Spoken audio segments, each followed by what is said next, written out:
Welcome to Mastering Solutions.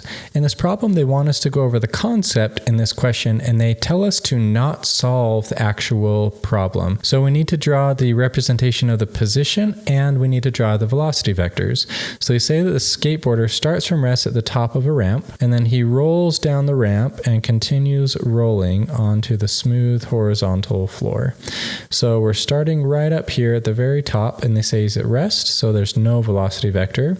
They say he starts to roll down, so the velocity arrows will get longer and longer. And then when we get to the horizontal floor, now nothing is essentially slowing him down.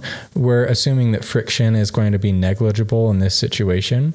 So now we'll be going the same speed or a constant velocity across the floor. And this is the position and the velocity vectors for this question.